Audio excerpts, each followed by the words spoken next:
Welcome to Zooming In. I'm Simone Gao. Yesterday, Joe Biden declared victory. He promised to bring the country together. This is a very nice suggestion. However, half the country is yet to be convinced that this is being a fair and transparent election. Before questions are answered and justice is served, the country cannot move on.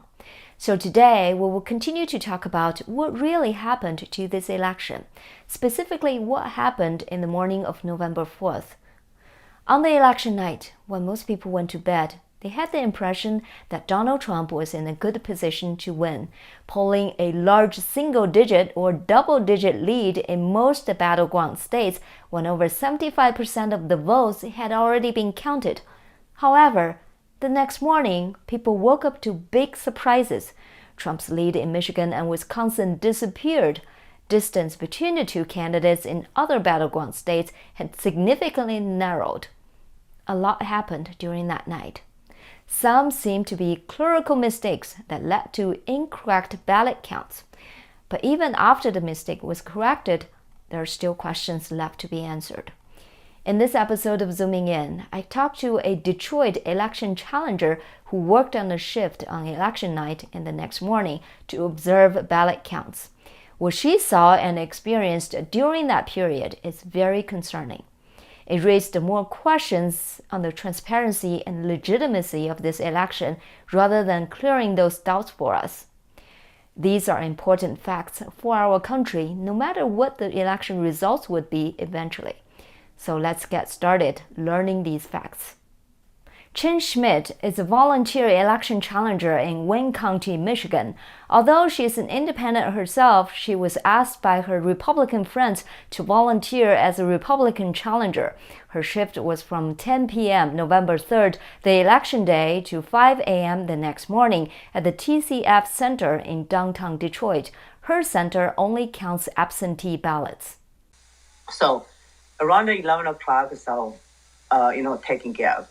Started with the open up envelope to do the ballot. And first of all, they did not do it very fast, but not really slow. So after 1 hour, first round of the ballot has been opened and counted, and there's no more ballot to work with. Now that gave us taken care of, about between 12 to 1. And then next round did not come until after 4 There was a trucker coming in, so-called trucker. It looks like a van to me. And you can open the back door and the side door. This shipment of ballots it was a count for 61 boxes. Those those are post office, those are shadow, box. Did you count the 61 boxes? 61, yes. 61. I did not. It was not my job to count because the table that I signed is really close to the door. The garage door open. So one person was count there. First row was 21. Second row they put a little cart. Moved to. Second row was 24. And then I said, well, if that's the case, it's 45. But how many left in the car? So I just, step out of a garage door and look at it in the front, inside of the van, and the counter was a 16. So 45, 16, 61. Later on, they did announce there was 61, which is there is no difference. The 61 is 61 box. But then later on they said at the most maybe 30,000. Each box is roughly maximum about 500. Now. Yesterday, I heard it was 38,000. But at that point of time, I was on the floor, the center stage. There were people announcing the things. The person in charge. I heard what he said it was 16,800 or something, 16,700. The total ballots, and we were told that's the last shipment because it's already 4 o'clock. After 4 o'clock, 8 hours after poll to closed. Basically, absentee ballot is different than in person, right? In person, you have to everything start at 7 o'clock in the morning, and everything finish up at 8 o'clock when precincts closed. But an absent ballot, you comes and you goes, you comes and goes. You do cut and the cut timeline is 8 o'clock, p.m. It's like in the Michigan, okay, and from 8 o'clock to 4 o'clock, that's 8 hours. Give benefit of the doubt, you have to sort it out, whatnot, but it doesn't. It's not a flight from San Francisco to Detroit or from China to Detroit. As a matter of fact, it does not take the 8 hours from Detroit to Detroit. So, and we were told that this is the last shipment. No more counting because they hold those things, those boxes, because we only have less than a 1 hour shift. So they are not. I mean, actual poll workers already got ready. Pick up or clean up their tables, their personal belongings, ready to go. And then they will announce that nobody's leave, not us. So we can leave any time. But people got paid. We don't get the pay, so we are volunteer. So people get to pay and not allowed to leave before 5 o'clock. So everybody basically wait down for the 5 o'clock. When those 61 boxes arrived, nobody at your shift counted those ballots, right? No, yeah, they're not allowed us to count it. Okay. Yes. And then you just waited there, basically doing nothing, and you left at 5 o'clock. Yeah, do nothing. 7-hour shift, which is you really worked about an hour. According to Michigan's Secretary of State office, Michigan's election clerks count valid ballots that they receive at their offices or in their official ballot drop boxes by 8 p.m. on election day. Ballots received thereafter, regardless of the postmark, are not counted. Yet these 61 boxes of absentee ballots arrived 8 hours after the polls and the drop boxes closed, but they were counted nevertheless. Also, around when Chen's shift finished counting their first round of ballots, Trump was 300,000 ahead of Biden in Michigan. But around 5 a.m. that morning, Trump's lead suddenly dropped almost 200,000. There's an explanation for the sudden surge for Biden. A Shiawassee County worker mistakenly added a 0 to Biden's number, making the increase of his votes 153,710 instead of 15,371. The mistake was corrected within 20 minutes, according to AFP. However, we noticed that during the initial surge and later drop of Biden's numbers, Trump's number did not move. Then within a couple of hours, Biden overcame the drop and surpassed Trump again. Chen witnessed the dramatic ups and downs of Biden's curve during her trip home in a 2-hour period. All right, tell me, on the way back home in the car, what did you hear, what did you see, and what did you think? Because the couple were 4 people in the car, some of them have with that, and so have a cell phone with it, and they all looked at it. At that time, Donald Trump was a drop to 200,000.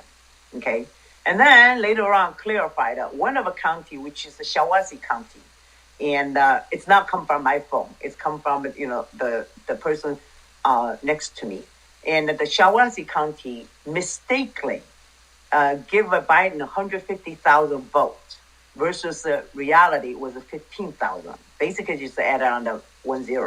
So this portion should be clarified and back to 300,000 leads for Donald Trump, right? And then I got home about 7 o'clock.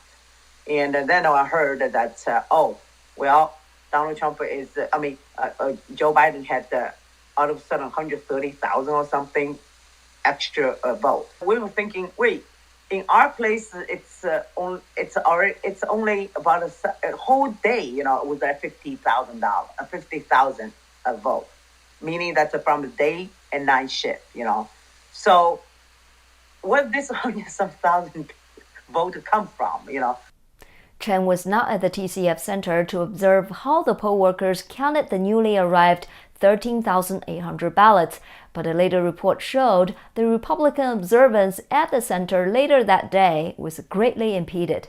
This video was posted on Twitter at 3:22 p.m. on November 4th by Fox News reporter Matt Finn. Finn said he asked a few people who taped the window up and why, but got no clear answer. He later tweeted that an attorney for the city of Detroit, Lawrence Garcia, tells him he ordered some of the windows be covered because some of the workers nearest the windows felt concerned with people outside potentially filming them or ballots.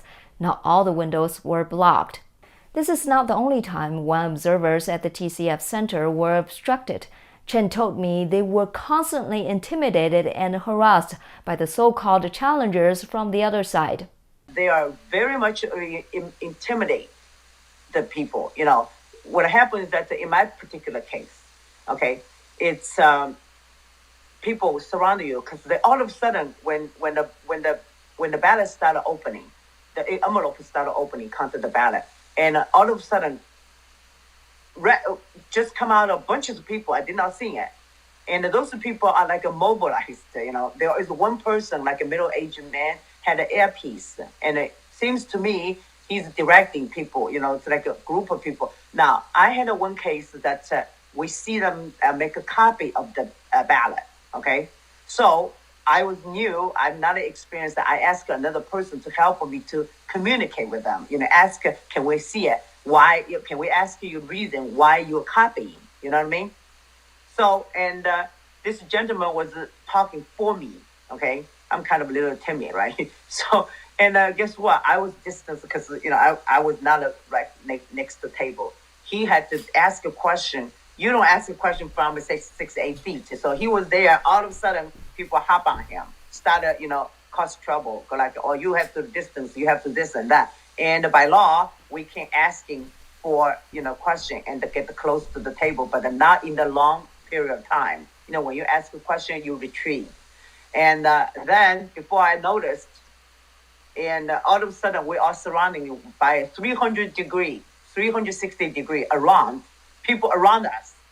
Basically at that point of time, attorney was here. There was attorney represents the Republican because with the gentleman asking question, had a confrontation with the distance here or there, because the gentleman on the Republican side said, look, the law says that we are allowed to get close to ask a question.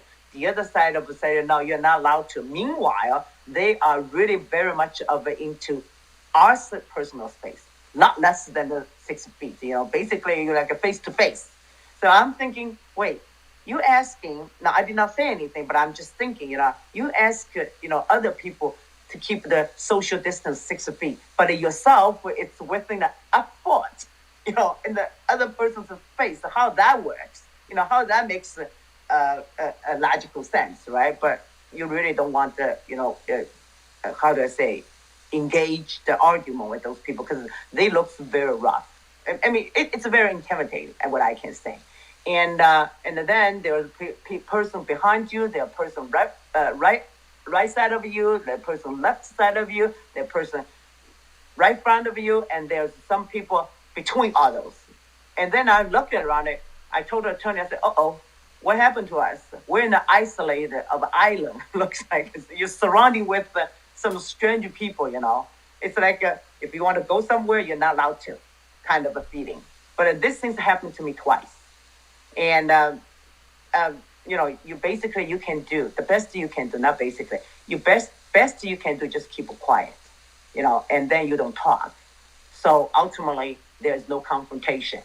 And because I was told that the night before, it was heated up. So I don't want to stir it heated up. And I already know that, from the get-go, they took a picture of me, and I don't know what they're going to do next. It feels very much of threatened, harassed, and intimidated. So whenever you raised a question or a challenge, those group of people came to you, surround you, and harass you, basically. They don't say anything. Only one person says that, you gotta keep it a distance. You gotta keep it a distance, which is meanwhile they are not a distance from you. And you said those people are basically, are they election observers as well, or what's their role? They supposed to be election observer, which they are not observer anything. Now, two people have this shirt on. They have it's a T-shirt. It's a black color, white print. It says that election protector, nonpartisan or something phone number. And but you know what? They are saying that nonpartisan is very much partisan. And this group, later on, I realized that they're floating on the floor. Whoever challenges that, they just go over there. Not really, harassing you at this point of time, but they were like, where are you from? Where you live? How long you been American? Are you an American citizen? What think that you have a right to be here? All those really strange questions. And I'm thinking, I don't have to answer this question to you. I'm just here to be a volunteer, But in the beginning, they're not raise the voice yelling at you, They just quietly ask you a question. In the beginning, you thought, well, it's maybe, I tell where I live. And a couple questions later, I'm thinking, who you? Why you want to ask this question? Because we're stranger. I'm here to look at the ballot. You're here to look at the ballot. If you have some question about a ballot being cast, open, maybe you see some abnormal. You're dealing with the poll workers. If I see something abnormal, I dealing with the poll worker. We should have never even have a crowd come across. There are other reports indicating that in the early morning of November 4th, there are actually 3 trucks with ballots arrived at the TCF Center instead of 1. However, we cannot independently verify this information. Biden's spike in early morning of November 4th did not just happen in Michigan, it also happened in Wisconsin. Again, around 4 a.m., all of a sudden, Biden gained 65,000 votes in the state, but Trump gained nothing.